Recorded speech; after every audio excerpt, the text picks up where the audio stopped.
Bismillahirrahmanirrahim. Dear students, welcome to Shah Group Educational Channel. This is your biology class and I am your teacher Saru Ma'am. Students, bio में chapter number 4 जिसका नाम है sales and tissues. आज के इस lecture में इस chapter का जो टॉपिक हम डिस्कस करेंगे उसमें पहला है सेल मेम्ब्रेन। सेल मेम्ब्रेन के बारे में बात करेंगे कि सेल मेम्ब्रेन क्या होती है। तो बच्चों, तमाम सेल्स चाहे वो प्रोकैरियोटिक सेल हो, चाहे वो यूकैरियोटिक सेल हो, चाहे वो एनिमल्स का हो, चाहे वो प्लांट का हो, इन तमाम सेल्स में जो बाहर होता है एक मेम्ब्रेन मौजूद होता है। ये तमाम सेल एक मेम्ब्रेन में पैक हुए हुए होते हैं। उस मेम्ब्रेन को सेल मेम्ब्रेन कहा जाता है। आप यूं समझ लें, ये सेल की खाल हो गई, ये सेल की बॉर्डर हो गई। ठीक, तमाम सेल्स एक मेम्ब्रेन में पैक हुए में हैं। उस मेम्ब्रेन को सेल मेम्ब्रेन कहा जाता है। ये तमाम सेल्स में मिलेगा आपको, भले वो प्रोकैरियोट भले वो यूकैरियोटिक सेल्स हो। इस सेल मेम्ब्रेन के स्ट्रक्चर की बात करें तो इसका स्ट्रक्चर 1972 को दो साइंटिस्ट थे, सिंगर और निकलसन, उन्होंने पेश किया था।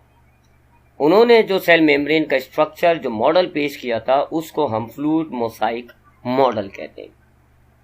क्यों कहते हैं फ्लूइड मोसाइक मॉडल, इस पर थोड़ा आगे बात करेंगे। पहले जरा देखते हैं कि सिंगर और निकलसन के मुताबिक सेल मेम्ब्रेन की बनावट क्या है, सेल मेम्ब्रेन कैसे बनी हुई होती है। तो सिंगर और निकलसन के मुताबिक ये एक फॉस्फोलिपिड का मॉलिक्यूल होता है। फॉस्फोलिपिड का मॉलिक्यूल, इसमें जो ऊपरी हिस्सा आपको नजर आ रहा है इसको हम हाइड्रोफिलिक हेड कहते हैं, और जो आपको नीचे टेल नजर आ रही है इसको हम हाइड्रोफोबिक टेल कहते हैं। ऐसे बहुत सारे फॉस्फोलिपिड के मॉलिक्यूल्स मिलकर एक लेयर बनाते हैं। ठीक है, काफी सारे पैरेलल ये जो है एक दूसरे से मिल जाएंगे और एक लेयर बन जाएगी। फिर बिल्कुल इसी तरह की एक लेयर नीचे भी मौजूद होगी। अब जो नीचे लेयर मौजूद होगी वो देख लें जरा, ऐसी है, उल्टी हुई हुई है। यानी दोनों के जो हाइड्रोफोबिक, दोनों लेयर्स के जो हाइड्रोफोबिक टेल्स हैं वो एक दूसरे के करीब हैं, और जो हाइड्रोफिलिक हेड है वो किनारों पर आ रहा है। अब ये जो तैयार हो गया इसको हम कहते हैं फॉस्फोलिपिड बाइलेयर। बाइलेयर का मतलब हो गया दो लेयर्स हो गई और फॉस्फोलिपिड की बनी हुई है। तो सिंगर निकलसन के मुताबिक जो सेल मेम्ब्रेन होती है वो दो लेयर्स पर मुश्तमिल है। दोनों लेयर्स किससे बनी हुई है? फॉस्फोलिपिड के मॉलिक्यूल से। और दोनों लेयर्स की अरेंजमेंट कैसी है कि दोनों लेयर्स में जो हाइड्रोफोबिक एंड होगा वो बीच में होगा और जो हाइड्रोफिलिक एंड है वो किनारे पर होगा। उसके बाद इस फॉस्फोलिपिड की लेयर्स में, बाइलेयर में जगह जगह आपको प्रोटीन के मॉलिक्यूल्स मिलेंगे। ये प्रोटीन के मॉलिक्यूल्स हैं। अब यहाँ दो तरह के प्रोटीन के मॉलिक्यूल्स होते हैं। एक ऐसे प्रोटीन के मॉलिक्यूल्स होते हैं जो दोनों मेम्ब्रेन को क्रॉस कर रहे हैं, उसको हम कहते हैं इंटीग्रल प्रोटीन। और कुछ ऐसे प्रोटीन्स होते हैं जो सिर्फ आपको एक मेम्ब्रेन पर यानी इस लेयर के किनारों पर मिलेंगे, उनको हम कहते हैं प्रीफेरल प्रोटीन।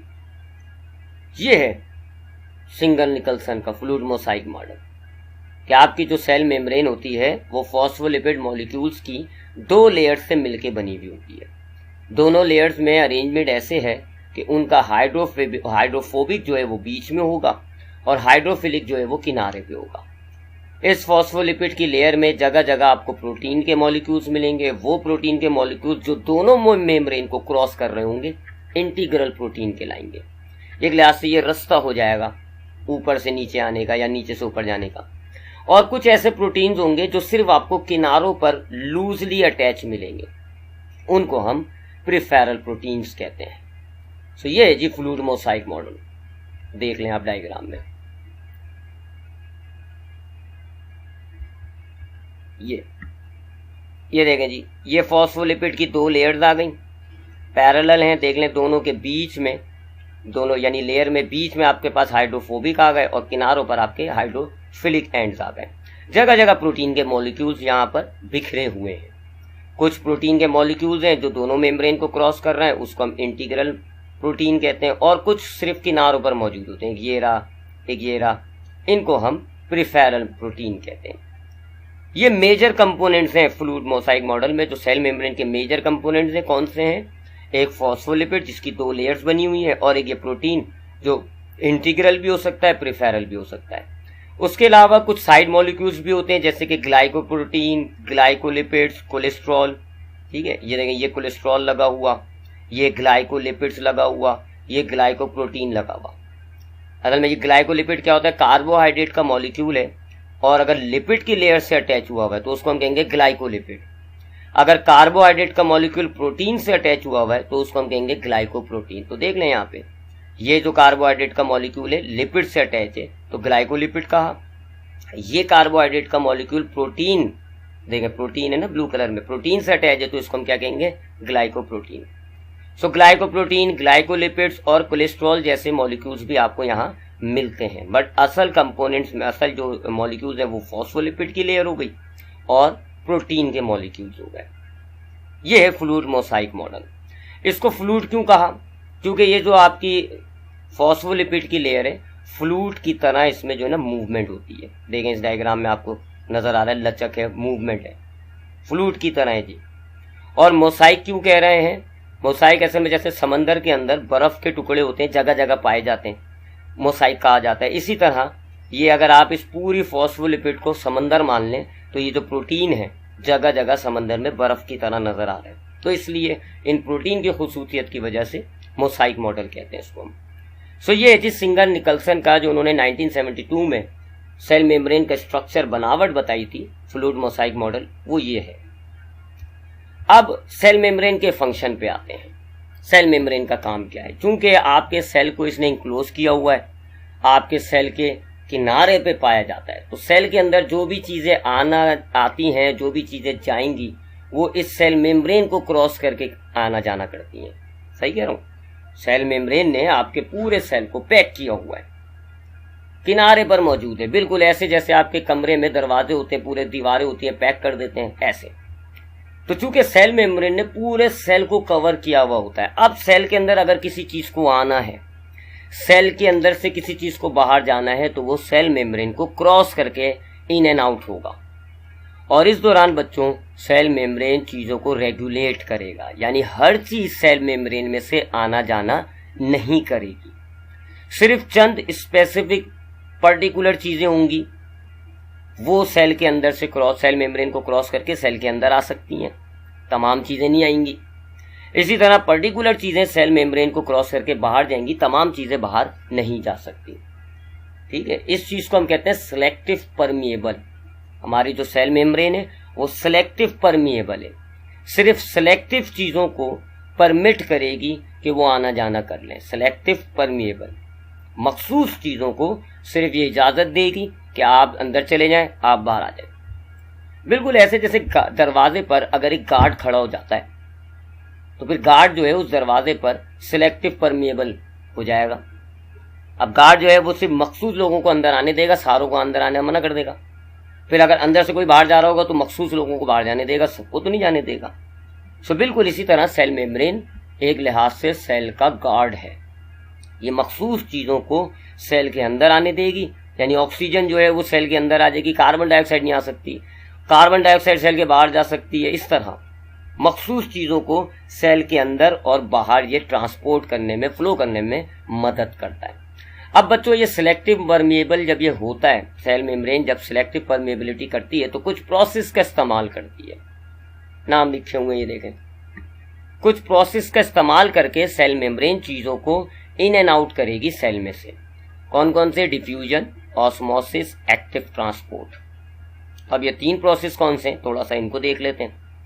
बहरहाल सेल मेम्ब्रेन इन तीन प्रोसेस के जरिए, डिफ्यूजन, ऑस्मोसिस और एक्टिव ट्रांसपोर्ट, इन तीन प्रोसेस के जरिए सेल मेम्ब्रेन मटेरियल्स को सेल में से इन एंड आउट करता है। तो अब ये प्रोसेस कौन कौन से, इनमें से पहले बात करते हैं डिफ्यूजन की। डिफ्यूजन होता है जी हाई कंसंट्रेशन से मॉलिक्यूल्स का लो कंसंट्रेशन की तरफ जाना। हाई कंसंट्रेशन का मतलब होता है कहीं पर मॉलिक्यूल्स ज्यादा हो, लो कंसंट्रेशन का मतलब होता है कहीं पर मॉलिक्यूल्स कम हो।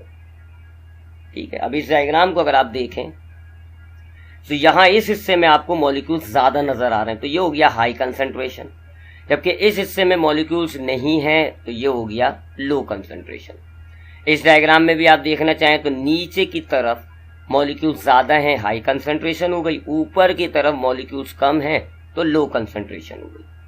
जब भी बच्चों इस तरह मॉलिक्यूल्स में हाई और लो कंसंट्रेशन बन जाती है, मॉलिक्यूल्स एक तरफ ज्यादा एक तरफ कम हो जाते हैं, तो फिर मॉलिक्यूल्स खुद ब खुद हाई से लो की तरफ मूव होना शुरू हो जाएंगे। ये एरो की डायरेक्शन देख लें, from high to low concentration. इस डायग्राम में भी देखें आप, मॉलिक्यूल्स हाई से लो कंसंट्रेशन की तरफ, ये देखें, ये ट्रेवल करके हाई से लो कंसंट्रेशन की तरफ भाग रहे हैं। बच्चों इसको कहते हैं आप diffusion, movement of molecules from high concentration to low concentration.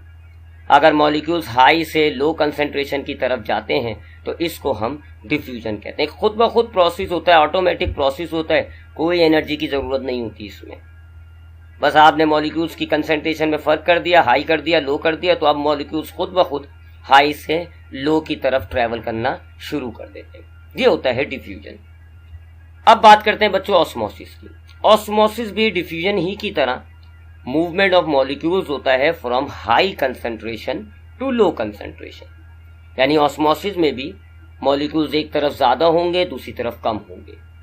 Osmosis में भी मॉलिक्यूल्स हाई कंसंट्रेशन से लो कंसंट्रेशन की तरफ जाते हैं, बट दो डिफरेंसेस हैं। एक, हाई और लो कंसंट्रेशन के बीच में आपको मेम्ब्रेन मिलेगी, एक सेमी परमिएबल मेम्ब्रेन होगी जो इन मॉलिक्यूल्स को जाने की इजाजत दे देगी हाई से लो की तरफ।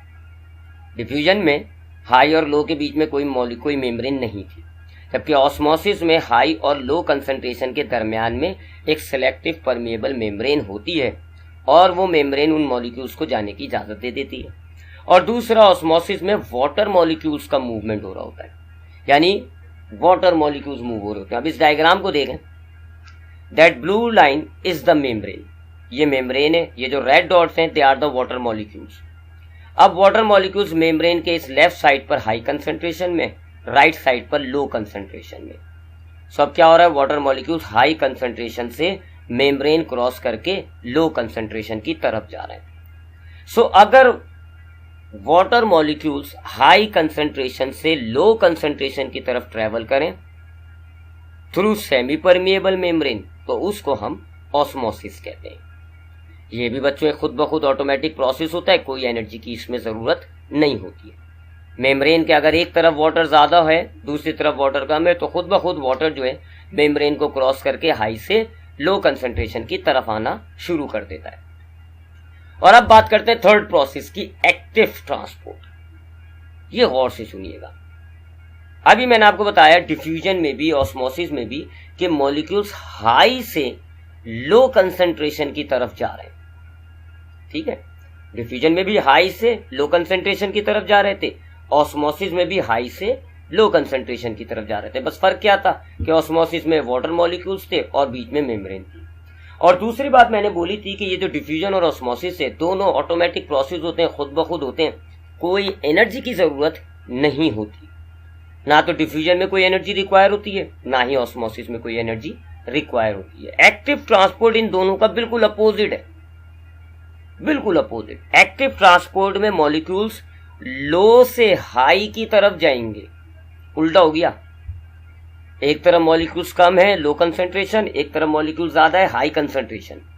अगर एक्टिव ट्रांसपोर्ट आप यहां कराएं तो अब जो लो कंसंट्रेशन है यहां से मॉलिक्यूल्स निकलेंगे और हाई कंसंट्रेशन की तरफ जाएंगे। डायग्राम देखें, मेम्ब्रेन के ऊपर 3 यानी लो कंसंट्रेशन है, 3 मॉलिक्यूल्स हैं तो लो कंसंट्रेशन हो गई। नीचे देखें जरा ज्यादा है, सो मेम्ब्रेन के इस साइड पर, अप साइड पर लो कंसंट्रेशन हो गई, लो साइड पर हाई कंसंट्रेशन हो गई।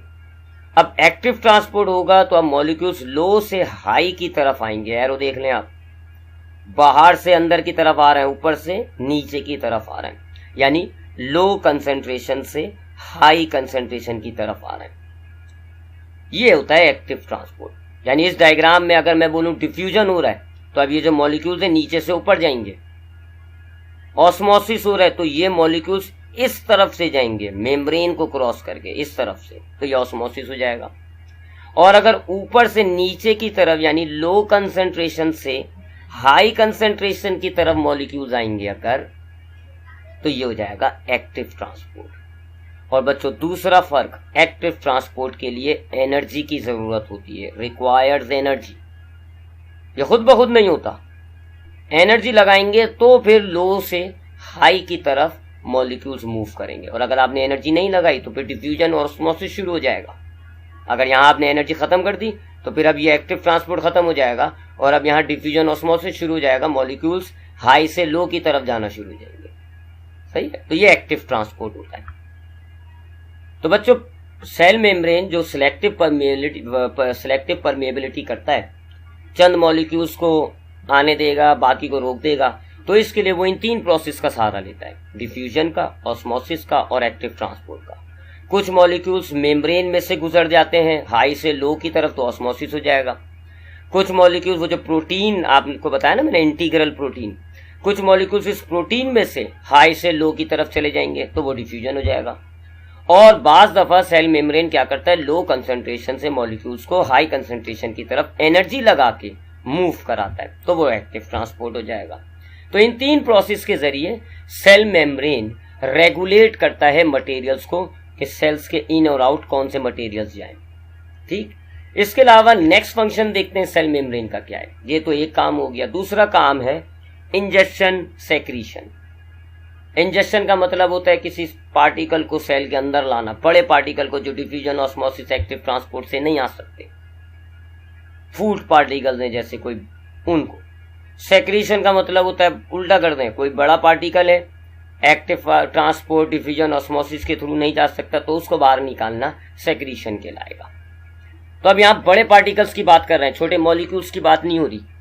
मॉलिक्यूल्स को अगर मूव होना है सेल मेम्ब्रेन में से, तो या तो वो डिफ्यूजन के जरिए होंगे, या ऑस्मोसिस के जरिए होंगे, या एक्टिव ट्रांसपोर्ट के जरिए होंगे। ये मॉलिक्यूल्स की बात है, छोटे मॉलिक्यूल्स। और अगर बड़े बड़े पार्टिकल्स हैं, कोई बहुत बड़ा प्रोटीन है, एंजाइम्स हैं, कोई फूड पार्टिकल है, सेल के अंदर आना है यानी इंजेक्शन, सेल के बाहर जाना है यानी सेक्रीशन, तो अब वो सेल मेम्ब्रेन कैसे करता है? उसको तो डिफ्यूजन ऑस्मोसिस से नहीं किया जा सकता। 2 प्रोसेस के जरिए करता है, एंडोसाइटोसिस और एक्सोसाइटोसिस। एंडोसाइटोसिस की बात करते हैं, डायग्राम देखते रहिएगा। बाहर देखें, फूड मॉलिक्यूल्स बड़े बड़े पड़े हुए, दे आर लार्जर मॉलिक्यूल्स। ये डिफ्यूजन ऑस्मोसिस एक्टिव ट्रांसपोर्ट के जरिए नहीं आ सकते। ऑस्मोसिस के जरिए क्यों नहीं आ सकते? मॉलिक्यूल्स बड़े हैं, मेम्ब्रेन बहुत पतली है, नहीं आ सकते। डिफ्यूजन के जरिए क्यों नहीं आ सकते? क्योंकि जो प्रोटीन, जो इंटीग्रल प्रोटीन होता है वो छोटा है, ये मॉलिक्यूल्स बड़े हैं। सेम एक्टिव ट्रांसपोर्ट के साथ भी होता है। तो अब इन मॉलिक्यूल्स को अंदर कैसे लाया जाए? एंडोसाइटोसिस के जरिए। ये अंदर आएंगे, मेम्ब्रेन को पुश करेंगे, मेम्ब्रेन इनके साथ साथ फोल्ड होती जाएगी, फिर मेम्ब्रेन टूट जाएगी और ये मेम्ब्रेन में पैक होके अंदर आ जाएंगे। डायग्राम देखें आप, मॉलिक्यूल्स ने मेम्ब्रेन को अंदर की तरफ पुश किया, मेम्ब्रेन दबना शुरू हुई, दबते दबते आखिर में मेम्ब्रेन टूट गई, सेल मेम्ब्रेन वापस जुड़ गई और इन मॉलिक्यूल्स कह रहा हूं, इन पार्टिकल्स के साथ अब थोड़ी सी मेम्ब्रेन पैक हो गई है। इनको हम वैक्यूल्स कहते हैं, फूड वैक्यूल्स। ये कहलाता है एंडोसाइटोसिस। मॉलिक्यूल्स मेम्ब्रेन को अंदर की तरफ इनवर्ड पुश करें, मेम्ब्रेन डिटैच हो, मॉलिक्यूल्स के अराउंड मेम्ब्रेन आ गई, एंडोसाइटोसिस कहलाता है। तो इस तरह ये इंजेक्शन करते हैं। और अगर सेक्रीशन करना है, सेल के अंदर कोई चीज है, कोई बड़े पार्टिकल्स हैं, उन्हें बाहर रिलीज करना है, तो ये बच्चों ये किया जाता है एक और प्रोसेस, एक्सोसाइटोसिस के जरिए। ये बिल्कुल एंडोसाइटोसिस का अपोजिट है। जो मॉलिक्यूल्स जिन्हें सेल से बाहर निकलना है, पहली बात है वो मेम्ब्रेन में पैक हुए हुए होते हैं, ठीक है, वेसिकल्स कहते हैं इनको हम। डायग्राम भी देखते रहिएगा। अंदर मॉलिक्यूल्स हैं but they are enclose in membrane called vesicles. अब ये वेसिक्यूल्स हैं। अब ये मेम्ब्रेन, ये मॉलिक्यूल्स मेम्ब्रेन समेत सेल मेम्ब्रेन की तरफ आया। अब जो वेसिकल की जो मेम्ब्रेन है वो सेल मेम्ब्रेन के साथ मिक्स हुई, डिफ्यूज हुई और आहिस्ता आहिस्ता स्ट्रेच होके जो वेसिकल की मेम्ब्रेन है वो सेल मेम्ब्रेन के साथ समा गई और जो मॉलिक्यूल्स हैं वो बाहर निकल गए। इस प्रोसेस को हम कहते हैं एक्सोसाइटोसिस। तो देखा आपने बच्चों किस तरह सेल मेम्ब्रेन चीजों को अंदर लाना ले जाना कर रहा है। अगर छोटे छोटे मॉलिक्यूल्स हैं, सेल के अंदर लाना है, सेल के बाहर निकालना है, तो उसके लिए डिफ्यूजन, ऑस्मोसिस और एक्टिव ट्रांसपोर्ट का इस्तेमाल होता है। डिफ्यूजन जो है वो इंटीग्रल प्रोटीन से होती है, ऑस्मोसिस जो है वो फॉस्फोलिपिड की जो लेयर्स है वहां से हो जाएगा और एक्टिव ट्रांसपोर्ट के लिए यहाँ पर भी प्रोटीन, इंटीग्रल प्रोटीन चाहिए होते हैं और एनर्जी चाहिए होती है, तो एक्टिव ट्रांसपोर्ट हो जाएगा। और अगर बड़े बड़े कोई पार्टिकल्स हैं उनको सेल से अंदर या बाहर करना है तो फिर इंजेक्शन करना है, सेल के अंदर लाना है तो एंडोसाइटोसिस होता है। सेल के अंदर कोई बड़े बड़े पार्टिकल्स हैं उन्हें बाहर निकालना है, सेक्रीशन करना है तो ये एक्सोसाइटोसिस कहलाता है। ये तो था बच्चों सेल मेम्ब्रेन। सेल मेम्ब्रेन हमने देखा कि हमारे सेल जो हैं वो मेम्ब्रेन में पैक हुए हैं। स्ट्रक्चर देखा हमने, फ्लूइड मोसाइक मॉडल, और फंक्शन देखा। अब बात करते हैं सेल वॉल की। सेल वॉल क्या होता है? देखिए, मैंने आपको क्या कहा, दुनिया का तमाम सेल, चाहे वो यूकैरियोटिक हो चाहे वो प्रोकैरियोटिक हो, फिर यूकैरियोटिक में चाहे वो फंगस का हो, एल्गी का हो, प्लांट का हो, एनिमल का हो, ये सारे सेल एक मेम्ब्रेन में पैक हुए हैं और उस मेम्ब्रेन को आपने सेल मेम्ब्रेन का नाम दिया। जैसे अगर मेरा जिस्म सेल है तो मेरी खाल सेल मेम्ब्रेन हो जाएगी। ठीक है, एक एग्जाम्पल दी मैंने कि अगर मेरा जिस्म सेल मान लो तो फिर जो मेरी खाल है वो सेल मेम्ब्रेन हो जाएगी। ठीक है, अब कुछ सेल, सारे नहीं, कुछ सेल, कौन कौन से सेल है बता दूंगा मैं अभी आपको। कुछ सेल्स ऐसे होते हैं जिनमें मेम्ब्रेन के बाहर एक और सख्त स्ट्रक्चर मौजूद होता है, यानी कि उनका सेल मेम्ब्रेन में पैक हुआ हुआ है, सेल मेम्ब्रेन में, फिर सेल मेम्ब्रेन एक और चीज में पैक हुई हुई है और उसको हम कहते हैं सेल वॉल। सीधा डायग्राम, अब देखें ये एक सेल है जी, ये जो आपको अंदर लाइन नजर आ रही है ये इसका सेल मेम्ब्रेन है और बाहर देखें ये एक सेल वॉल में पैक हुआ हुआ है। इस डायग्राम में देखें ये पूरा एक सेल है, ये जो आपको ब्लू कलर में बॉर्डर नजर आ रहा है ये सेल मेम्ब्रेन है और फिर ये ब्राउन कलर में जो नजर आ रहा है ये सेल वॉल हो जाएगा। ठीक, तो कुछ ऐसे सेल्स होते हैं जिनमें सेल अपनी मेम्ब्रेन समेत एक और स्ट्रक्चर में पैक हुआ है, यानी बाहर की तरफ आपको एक और स्ट्रक्चर मिल रहा है, सेल वॉल कहते हैं। अब कौन कौन से सेल हैं जिनमें वॉल होता है? सारे प्लांट्स के सेल में वॉल होगा, सारे फंगस के सेल में वॉल होता है, सारे एल्गीज के सेल में वॉल होता है, सारे बैक्टीरिया के सेल में वॉल होता है। यानी अगर मैं सिंपली बोलूं तो एनिमल्स के सेल में वॉल नहीं है और जो प्रोटोजोन्स होते हैं, पिछले चैप्टर में आपने पढ़ा, एमीबा, पैरामीशियम, इनमें सेल वॉल नहीं होता। एनिमल्स के किसी भी सेल में आपको वॉल नहीं मिलेगा, प्रोटोजोन्स के सेल्स में आपको वॉल नहीं मिलेगा। इन दोनों के अलावा बाकी तमाम जितने भी ऑर्गेनिजम्स हैं उनके सेल में आपको वॉल मिलती है। For example plant, fungus, algae, bacteria. So ये होता है जी सेल वॉल। अब इसके थोड़ी इसके करेक्टर, इसकी प्रॉपर्टीज पे आते हैं। थिक होती है, रिज होती है, यानी मोटी सख्त। थिक मतलब मोटी होती है, रिज मतलब सख्त। ठीक है, मैं यहाँ पे पॉइंटर लाता हूँ, ये देखें, थिक, रिज्ड।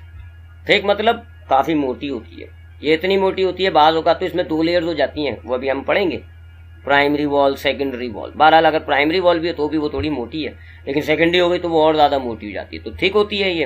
रिज्ड मतलब सख्त होती है।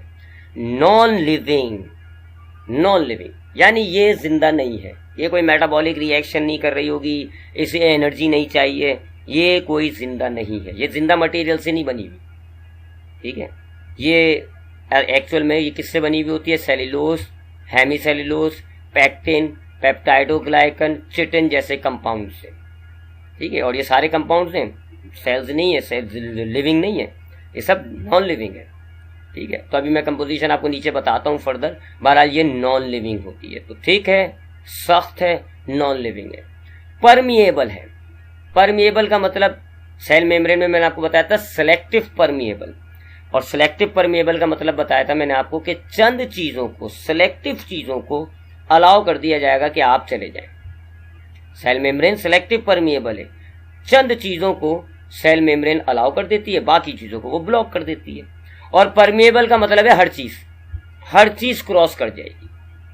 अब इस सेल के ये जो सेल वॉल होते हैं ना, इसमें देखें ये छोटे छोटे से सुराख होते हैं, एक ये बना हुआ, एक ये बना हुआ। इन सुराखों को हम कहते हैं प्लाज्मोडिस्मेटा, ये वर्ड लिखा हुआ प्लाज्मोडिस्मेटा। इन सुराखों के जरिए चीजें अंदर आना जाना कर लेंगी। ठीक है, ये सुराख है, यहां पर देखें ये सुराख भी आपको नजर आ रहा होगा।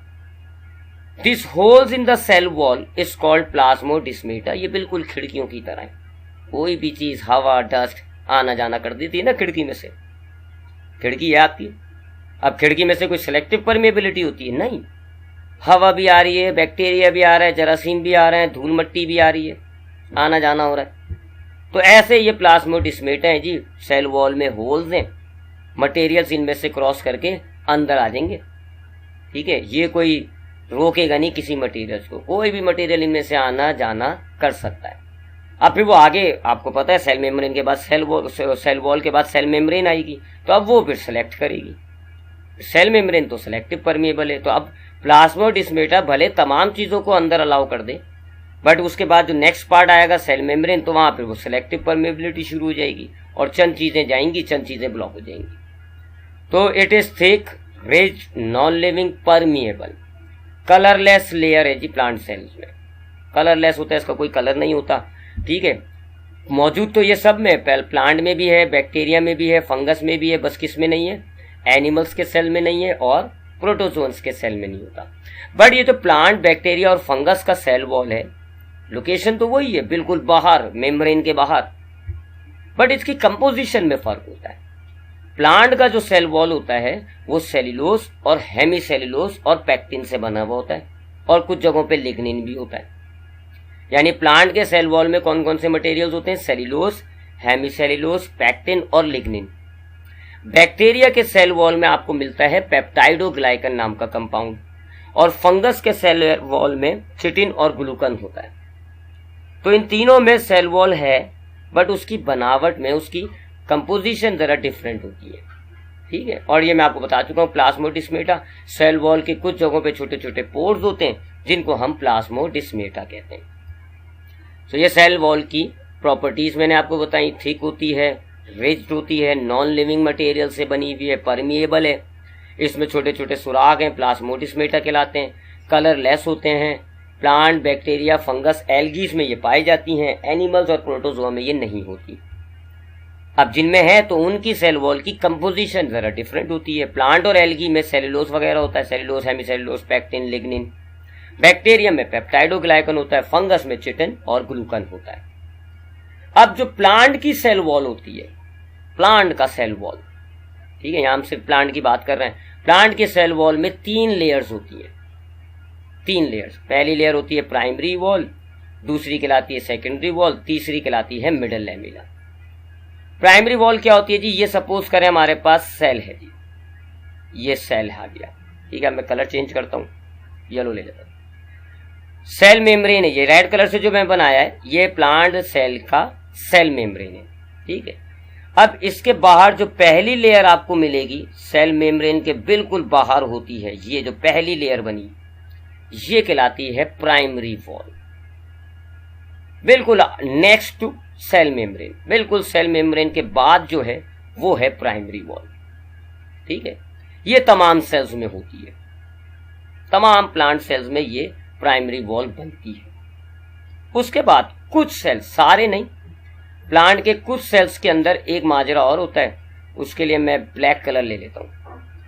ठीक है, प्राइमरी वॉल मैंने आपको बता दिया, सेल मेम्ब्रेन के बिल्कुल पहले जो वॉल आई, जो सेल मेम्ब्रेन बनी, सेल वॉल जो बनी सेल मेम्ब्रेन के फौरन बाद, वो है प्राइमरी वॉल। अब कुछ प्लांट सेल ऐसे होते हैं वो प्राइमरी वॉल और सेल मेम्ब्रेन के बीच में एक और लेयर बना देते हैं यहां पर, यानी कि प्राइमरी वॉल और सेल मेम्ब्रेन के बीच में बाद में बनती है ये, कुछ सेल्स बनाते हैं, और इस वाली लेयर को हम कहते हैं सेकेंडरी वॉल। जब प्लांट सेल बनता है तो वो सबसे पहले एक लेयर बनाता है, उसको आप कहते हो प्राइमरी वॉल। अब कुछ सेल्स ऐसे होते हैं उनमें सिर्फ प्राइमरी वॉल ही होती है, सेकेंडरी वॉल नहीं बनती। और कुछ सेल्स ऐसे होते हैं वो प्राइमरी वॉल बनाने के बाद अब एक और लेयर बनाते हैं, कहाँ बनाते हैं, सेल मेम्ब्रेन और प्राइमरी वॉल के बीच में, और उस लेयर को हम कहते हैं सेकेंडरी वॉल। ठीक है, तो अब हम देखें तो बाहर की तरफ से आ रहे हैं तो पहले आ गई प्राइमरी वॉल, फिर आती है सेकेंडरी वॉल, और फिर आती है सेल मेम्ब्रेन। इस डायग्राम में भी देख लें, ये सेल का इनसाइड है, अंदर है ये सेल का, तो ये जो किनारा हो गया ये प्लाज्मा मेम्ब्रेन या सेल मेम्ब्रेन हो गई। फिर इसके फौरन बाद देखें कौन सी लेयर है, सेकेंडरी वॉल, और बिल्कुल बाहर की तरफ कौन सी हो गई, प्राइमरी वॉल। तो प्राइमरी वॉल बिल्कुल आउटसाइड होती है, फिर उसके बाद नेक्स्ट आती है सेकेंडरी वॉल, और उसके बाद फिर आता है सेल मेम्ब्रेन।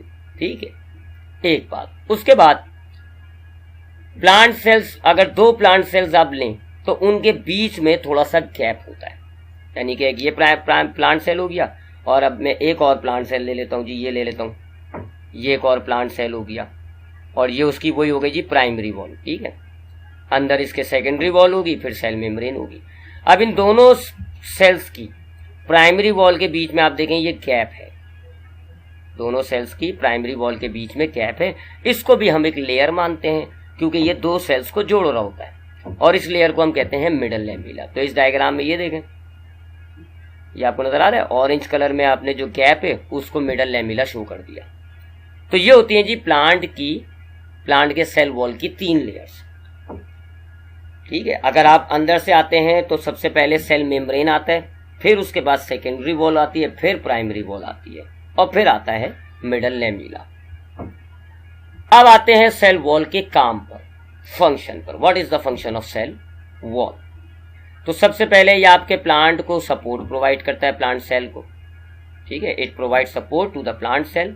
चूंकि ये सख्त है तो ये प्लांट सेल का शेप मेंटेन करके रखता है। इसके अलावा पानी और बहुत सारी चीजें भी, सॉल्यूट जो उसके अंदर डिसॉल्व होते हैं, वो सेल के अंदर लाने में ये मदद करता है। वो आपको बता चुका हूं कि प्लाज्मोडिस्मेटा से पानी, तमाम मॉलिक्यूल्स अंदर आ जाते हैं। अब उसको छानने का काम सेल मेम्ब्रेन का होगा, वो ये नहीं करेगा। सिलेक्टिव परमेबिलिटी ये नहीं करेगा, ये सिर्फ परमेएबल है। ये पानी, उसमें तमाम जो सॉल्यूट डिसॉल्व हुए हैं प्लाज्मोडिस्मेटा के थ्रू, उनको सेल के अंदर ले आता है। अब सेल मेम्ब्रेन इस पानी में से चंद स्पेसिफिक सॉल्यूट जो हैं उनको अलाउ कर देगा। तो ये इसके 3 काम हो गए। ये आपके प्लांट के सेल्स को सपोर्ट प्रोवाइड करता है, उनका एक शेप मेंटेन करके रखा हुआ है और वाटर और उसमें डिसॉल्व सॉल्यूट्स की मूवमेंट में मदद करता है। सो ये था आज का lecture about cell wall and cell membrane. अब आते हैं आज के लेक्चर से रिलेटेड सेक्शन ए के एमसीक्यूज और उसके सॉल्यूशंस पर। Secondary wall is made up of, secondary wall जो है वो किससे बनी हुई होती है? ये कुछ कंपोजिशन दी हुई है। देखिए, मैंने आपको बताया कि प्लांट का सेल, उसमें 3 लेयर्स हैं, प्राइमरी वॉल, सेकेंडरी वॉल और मिडल लैमेला। ये जो प्राइमरी वॉल होता है ये सेल्यूलोज, हेमीसेल्यूलोज से बना हुआ होता है और पैक्टिन से बना हुआ होता है, सेल्यूलोज, हेमीसेल्यूलोज और पैक्टिन। फिर ये जो सेकेंडरी वॉल थी, इसके मैंने आपको कुछ खासियतें बताई। मैंने आपसे कहा कि सेकेंडरी वॉल पहली बार हर प्लांट सेल नहीं बनाएगा, चंद प्लांट सेल बनाते हैं। ठीक है, दूसरा बाद में बनती है। कहां बनती है? प्राइमरी वॉल और सेल मेम्ब्रेन के बीच में। तो ये प्राइमरी और सेल मेम्ब्रेन के बीच में जो सेकेंडरी वॉल बनती है, ये चंद सेल्स बनाते हैं और इनको बनाने में ये सेल्यूलोज के साथ साथ इसमें लिग्निन स्टोर कर देते हैं, जिससे सेकेंडरी वॉल इंतहाई रिच्ड, इंतहाई सख्त हो जाती है। ठीक है, तो सेकेंडरी वॉल की कंपोजिशन है सेल्यूलोज और लिग्निन, और अगर प्राइमरी वॉल की पूछा जाए तो वो है पैक्टिन और सेल्यूलोज। ठीक है, तो सेकेंडरी वॉल का आंसर हो जाएगा सेल्यूलोज और lignin. It is not a function of cell wall, ये सेल वॉल का फंक्शन नहीं है। सपोर्ट सेल वॉल का फंक्शन होता है, प्लांट सेल को सपोर्ट कर रहा है, प्रोटेक्ट भी कर रहा है, शेप भी मेंटेन कर रहा है।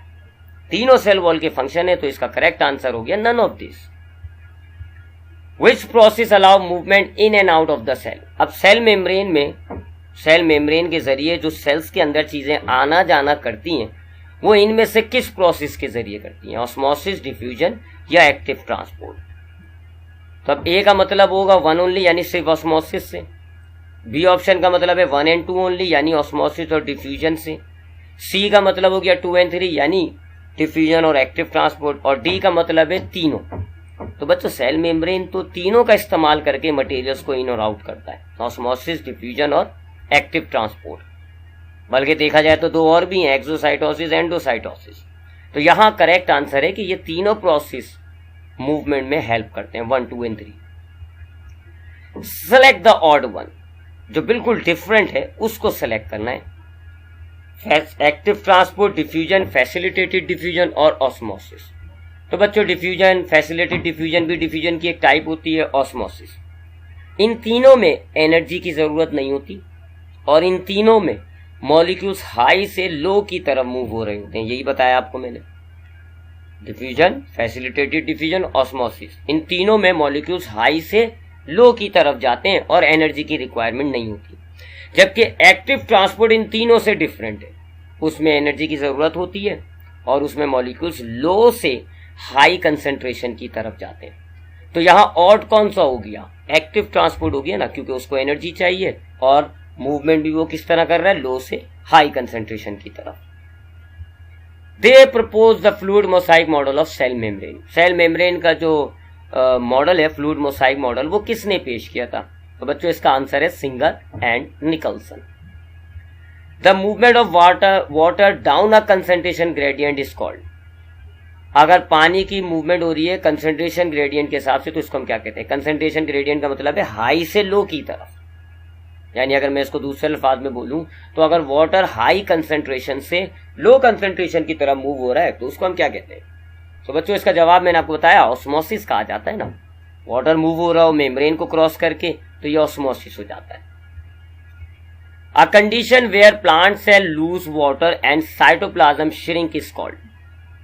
अगर प्लांट का सेल अपना वाटर लूज कर देता है और उसका साइटोप्लाज्म सिकुड़ जाता है तो इस कंडीशन को हम क्या कहते हैं? प्लाज्मोलाइसिस, डिफ्यूजन, ऑस्मोसिस या ऑल ऑफ दिस। सो बच्चों ये क्या माजरा है, थोड़ा सा ये मैं एक्सप्लेन कर दूं। ये एक प्लांट सेल है जी, ठीक है, अंदर इसका साइटोप्लाज्म है। अभी आपने वैक्यूल के बारे में नहीं पढ़ा, लिहाजा मैं अभी वैक्यूल यहाँ शामिल नहीं कर रहा, ठीक है, क्योंकि आप अभी ऑर्गेनल्स पढ़ेंगे आगे जाके इस चैप्टर में, तो उसमें एक वैक्यूल होता है। यहाँ हम अपनी आसानी के लिए बस सिर्फ साइटोप्लाज्म कंसीडर कर लेते हैं। साइटोप्लाज्म में मौजूद है वाटर, ठीक है, साइटोप्लाज्म में वाटर मौजूद होता है, ठीक है जी। अब सपोज करें वाटर की अंदर जो है वो हाई कंसंट्रेशन है, हाई, और बाहर जो है वाटर की लो कंसंट्रेशन है। सेल के बाहर पानी की मिकदार कम है, सेल के अंदर पानी ज्यादा है। सो अब क्या होता है? ऑस्मोसिस होता है। ऑस्मोसिस होगा, इस सेल मेम्ब्रेन को क्रॉस करके वाटर जो है वो हाई से लो की तरफ मूव करेगा, ठीक है, ऐसे। यानी अंदर से, सेल के अंदर से पानी निकलना शुरू होगा और बाहर जाएगा। इससे क्या होगा जी, ये सेल, प्लांट सेल की बात हो रही है तो ये उसकी वॉल है, जो उसका साइटोप्लाज्म है वो श्रिंक हो जाएगा, सिकुड़ जाएगा, क्योंकि उसके अंदर से पानी निकल गया। आपने गुब्बारे में पानी भरा हुआ है और अगर आप पानी निकाल दें क्या होगा? सिकुड़ जाएगा ना। सो चूंकि यहाँ वाटर की हाई कंसंट्रेशन थी, बाहर लो कंसंट्रेशन थी, तो ऑस्मोसिस की वजह से साइटोप्लाज्म का पानी बाहर निकल गया, और जब साइटोप्लाज्म में से पानी बाहर निकला तो साइटोप्लाज्म श्रिंक हो जाएगा, वॉल को छोड़ देगा। ऐसे वॉल से चिपका हुआ था, अब वो वॉल को छोड़ देगा। इस कंडीशन को हम कहते हैं प्लाज्मोलाइसिस, ठीक है। तो ये पूछा जा रहा था कि जी अगर वाटर साइटोप्लाज्म लूज कर देता है और साइटोप्लाज्म श्रिंक हो जाता है तो उसको हम क्या कहते हैं? तो उसको हम कहते हैं प्लाज्मोलाइसिस। इसकी वजह क्या होती है? Osmosis of water from inside to outside. अब आते हैं आज के लेक्चर से रिलेटेड सेक्शन बी के शॉर्ट क्वेश्चंस की तरफ। पहला है व्हाट आर प्लाज्मोडिस्मेटा, ये इसका आंसर है। Plasmodesmata, these are special pores where the deposition of wall material does not take place, called plasmodesmata, through which contents of neighbouring cells communicate with each other. चाहे तो यहाँ से आप सवाल के जो जवाब है उनको नोट डाउन कर सकते हैं। ये आपके सवाल का आंसर हो गया। डायग्राम बनती है इस पे, तो ये डायग्राम है प्लाज्मोडिस्मेटा की, बुक की डायग्राम है, बुक में मौजूद है। क्वेश्चन नंबर 2 पे आते हैं। Why iodine used to stain the onion peel. Onion के जो छिलके होते हैं जब हम उनको माइक्रोस्कोप में देख रहे होते हैं तो उससे पहले हम आयोडीन के जरिए इनको स्टेन करते हैं। स्टेन मतलब इन पे धब्बा लगा देते हैं, कलर कर देते हैं। क्यों? तो बच्चों ये जो सेल वॉल होता है ये जो है ना आपका ट्रांसपेरेंट है, बताया ना मैंने आपको, कलरलेस। सेल वॉल का कैरेक्टर क्या है? कलरलेस, इसका कोई कलर नहीं है। तो फिर कैसे नजर आएगा? कैसे आपको सेल मेम्ब्रेन और सेल वॉल में फर्क नजर आएगा? आपको तो पता नहीं चलेगा। सो हम क्या करते हैं, जब हमें अनियन या प्लांट सेल्स को ऑब्जर्व करना होता है तो हम आयोडीन की मदद से स्टेनिंग करते हैं। उससे क्या होता है, जो हमारा सेल वॉल होता है उसका डीप ब्लू कलर हो जाएगा आयोडीन की वजह से। तो अब deep blue colour cell wall का हो जाएगा तो आपको वाज़ेह नजर आने लग जाएगी। तो ये इसका रीजन है। Starch in the onion cells form deep blue colour with iodine, क्योंकि सेल वॉल में ना स्टार्च होता है और आयोडीन स्टार्च के साथ जब रिएक्ट करता है तो ब्लू कलर बन जाता है। तो starch in the onion cell form deep blue colour with iodine. This procedure of staining onion cells with iodine makes the onion cell visible clearly. It also confirms that onion store reserve food material in the form of starch. Question number 3. Why cell membrane is semi-permeable in nature? इसका answer है while water and other molecules can slip through the gaps between the phospholipid molecules of cell membrane, other molecules like ions and large nutrients can not force their way into और out of the cell. This make the cell membrane an excellent semi permeable membrane that allow only certain molecules to pass. ये मैंने आपको बताया कि जो water और छोटे molecules होते हैं वो डिफ्यूजन, वो ऑस्मोसिस के जरिए सेल मेम्ब्रेन में जो फॉस्फोलिपिड है ना वहां से आ जाते हैं. और जो बड़े बड़े मॉलिक्यूल्स हैं जैसे कि लार्ज न्यूट्रिएंट्स हैं, आइंस हैं, तो वो फिर जो प्रोटीन के मॉलिक्यूल्स हैं वहां से आ जाते हैं. इस तरह सेल मेम्ब्रेन सेमी परमिएबल बन जाती है. क्वेश्चन नंबर 4, आपने इन प्रोसेसेस को डिफाइन करना है. एक्टिव ट्रांसपोर्ट आपने लिखा, it is the movement of molecules from low concentration to high concentration with the expense of energy. Passive transport में आपने लिखा, it is the movement of molecules from high concentration to low concentration without the expense of energy. ये जो osmosis diffusion है इनको collectively passive transport कहा जाता है. Osmosis, it is the movement of water from dilute solution to concentrated solution. Example water movement across cell membrane. फिर next heading आपने डाली डिफ्यूजन की, it is the movement of substances from high concentration to low concentration. Example आपने लिखी, movement of gases across membrane. Facilitated diffusion, it is the type of diffusion in which molecules move from high concentration to low concentration by means of a transport protein located in the plasma membrane.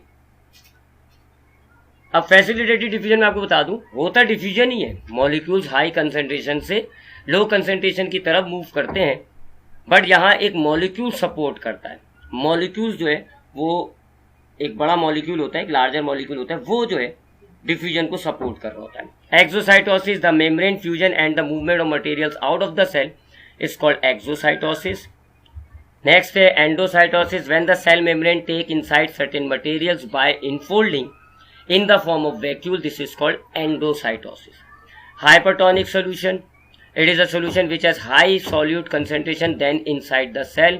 In hypertonic solution, the net movement of water is from inside to outside of the cell. This causes shrinkage of cytoplasm which is called plasmolysis. तो ये plasmolysis तो मैं आपको बता चुका हूँ. Hypertonic solution में बता देता हूँ, ऐसा सोल्यूशन जिसके अंदर, ठीक है, जिसके अंदर जो है सॉल्यूट की मिकदार सेल के अंदर से ज्यादा हो, यानी ऐसा सोल्यूशन जिसमें सॉल्यूट ज्यादा है कंपेयर टू सेल, ऐसे सोल्यूशन को हम कहते हैं हाइपरटोनिक. और अगर आप उल्टा कर दें, ऐसा सोल्यूशन जिसके अंदर सॉल्यूट कम है, अगर आप सेल से कंपेयर करें, यानी सेल में सॉल्यूट ज्यादा है, तो फिर वो हाइपोटोनिक कहलाता है. और जब बराबर हो तो आइसोटोनिक कहलाता है. तो यही तीनों बातें आ गई. आइसोटोनिक में आपने लिखा सोल्यूशन विच है सेम सॉल्यूट कंसंट्रेशन आउटसाइड और इनसाइड सेल के ना एक ही कंसंट्रेशन है सॉल्यूट की, सॉल्यूट की मिकदार सेम है तो आइसोटोनिक होगा. और हाइपोटोनिक में आपने लिखा a solution which has low solute concentration then inside the cell, यानी बाहर जो है वो सॉल्यूट कम है और अंदर ज्यादा है, तो वो हाइपोटोनिक कहलाएगा. अब आते हैं बच्चों आज के लेक्चर से रिलेटेड सेक्शन सी, यानी डिटेल क्वेश्चंस और उसके आंसर्स की तरफ. तो पहला डिटेल क्वेश्चन है, right a detail note on sale wall. आपको सेल वॉल पर एक डिटेल नोट लिखना है. आपने सेल वॉल की हेडिंग, यानी कि सेल वॉल का तारुफ, उसके करेक्टर्स, फिर उसके जो पार्ट्स हैं, तो लेयर्स जो हमने कहीं, middle lamella, primary wall, secondary wall और फंक्शन, सब कुछ लिखना होगा डायग्राम समेत. तो ये सब आपके सामने मौजूद है, चाहे तो नोट डाउन कर लीजिएगा. सबसे पहले देखें, हमने हेडिंग डाली सेल वॉल की, उसमें हमने उसके करेक्टर्स बताए. मैं हाईलाइटर लाता हूँ. करेक्टर्स बताया कि ये नॉन लिविंग होती है, आउटर मोस्ट लेयर है, किसमें है, प्लांट, फंगस, बैक्टीरिया, एल्गी में.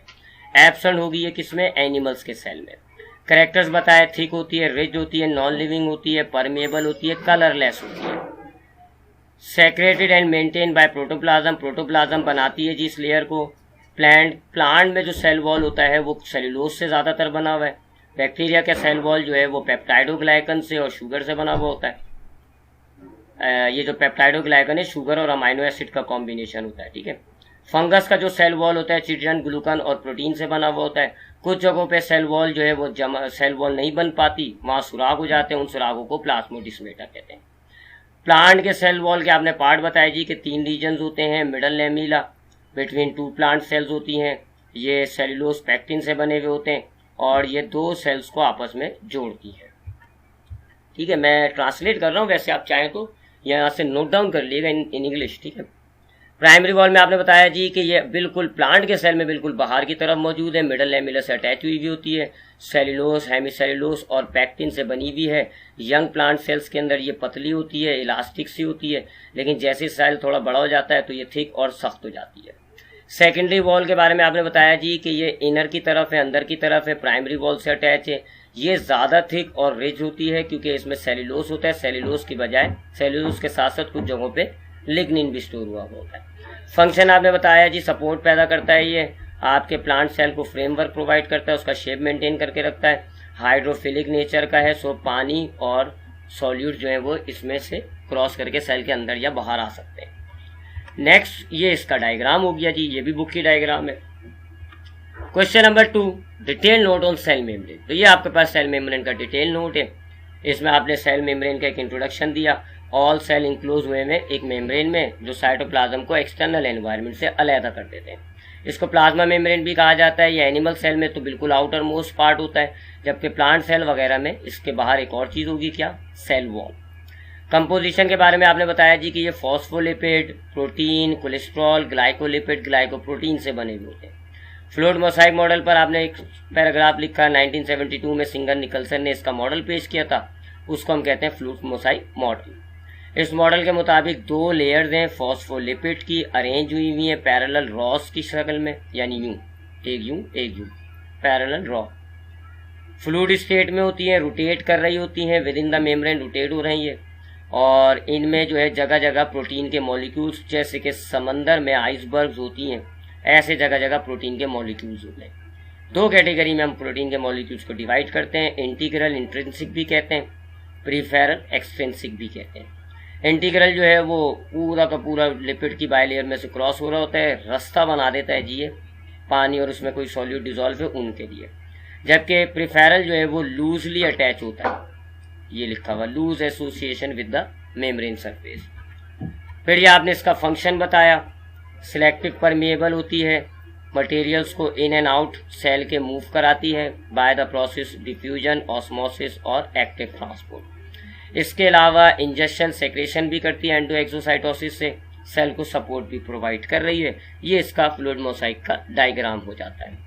सो that is today's lecture about cell membrane and cell wall. इंशाल्लाह नेक्स्ट क्लास में मुलाकात होगी। ख्याल रखिएगा अपना। अल्लाह हाफिज।